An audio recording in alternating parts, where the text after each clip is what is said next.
Europe 1, Historiquement Vôtre avec Stéphane Bern. Tous les jours, vous le savez, Historiquement Vôtre vous raconte l'histoire sans se la raconter. Avec Jean-Luc Lemoyne qui vient tout juste de mettre le point d'interrogation final à son quiz à suivre. Exactement, et aujourd'hui pour l'indice musical, je vous ai réservé un chanteur romantique. Je pense que ça va vous faire plaisir. Bambino, harlequin, un parfum italien dans Venise. C'est Venise. Hervé Villard. Exactement, Bravo, Hervé Villard. bravo Stéphane. Comment avez-vous pu hésiter tous les deux sur Hervé Villard? Non, Voyons. non, Il m'a moi, fallu je- le temps. je Il y a reconnais une pas sa voix. intonation à un moment qui Ah ouais, là, est... ça nous rappelle. Ouais, c'est de notre enfance. Et donc aujourd'hui, on va parler de Venise. Mais oui. Juste avant cet affrontement, je vais lui laisser la parole, c'est gentil. Clémentine Portier-Kaltenbach nous raconte des histoires dont elle seule a le secret. Dans l'intimité de l'histoire. Aujourd'hui, Clémentine, on reste donc dans les cabarets puisque vous nous racontez le seul cabaret resté ouvert durant toute la guerre en Angleterre, y compris pendant que Londres était bombardée, le Windmill Theatre. En version française, c'est le théâtre du Moulin à Vent. Oui, c'est amusant. Surtout, ce qui est amusant, c'est la façon dont il a commencé ce cabaret, parce qu'en fait, c'était un cinéma qui s'appelait le Palais du Luxe.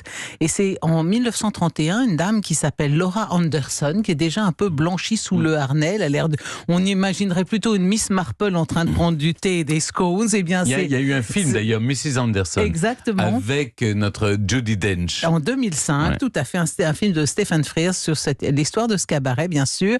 Et donc, cette dame d'un certain âge, qui a l'air très honorable, eh bien, transforme ce cinéma en musical et elle le baptise le Windmill Theatre, le théâtre du moulin à vent, évidemment, parce que d'abord, il y avait un moulin à vent à cet endroit avant, et en même temps, évidemment, c'est un clin d'œil au Moulin Rouge parisien.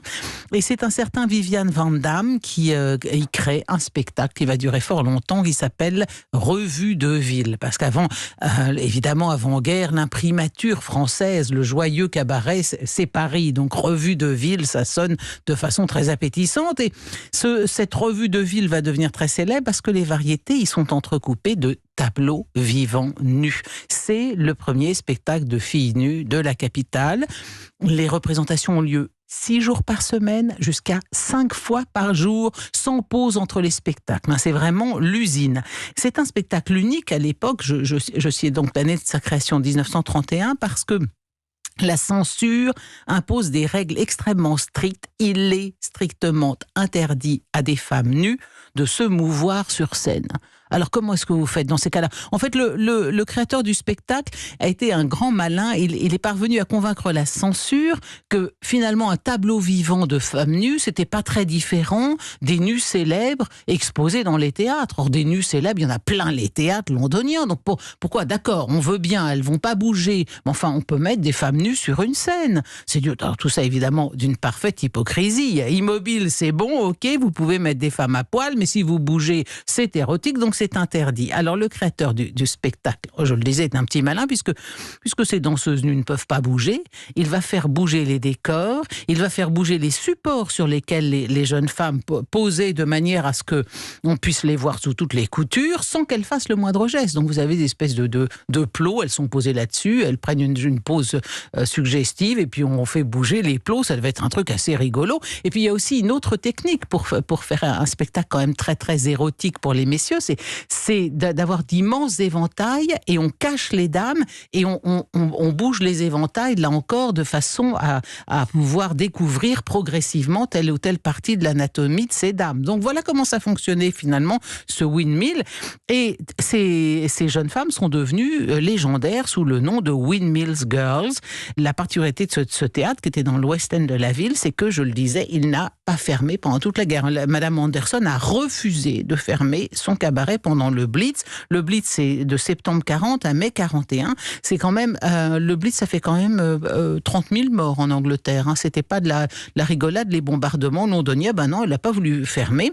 Et il a gagné avec sa détermination à ne pas fermer son surnom et surtout le slogan populaire « Nous n'avons jamais fermé », que les clients ont adapté avec humour. « En nous ne nous sommes jamais habillés ». En anglais, c'est beaucoup plus amusant, évidemment.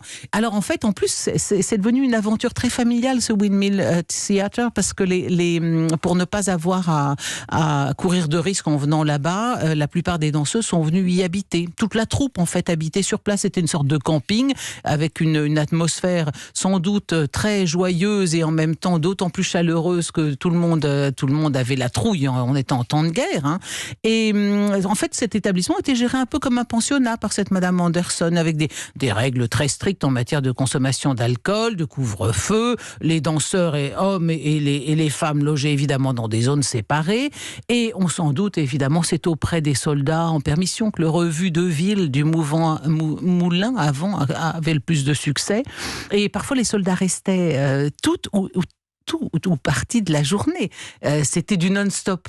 Donc on pouvait venir le matin, on restait toute la journée au cabaret et ça donnait lieu à des mouvements de foule assez comiques. Les spectateurs qui étaient assis à l'arrière attendaient chaque pause et à la pause, ils se précipitaient en passant par-dessus les fauteuils pour être devant, pour être le mieux placé possible devant les dames nues. Et cet exercice est entré dans l'histoire sous le nom de steeplechase du moulin à vent. Alors surtout, avis aux auditeurs d'Europe 1, à ne pas confondre le steeplechase du moulin à vent avec les courses hippiques auxquelles assiste la famille royale. C'est évidemment un truc d'un genre totalement différent. Merci beaucoup Clémentine.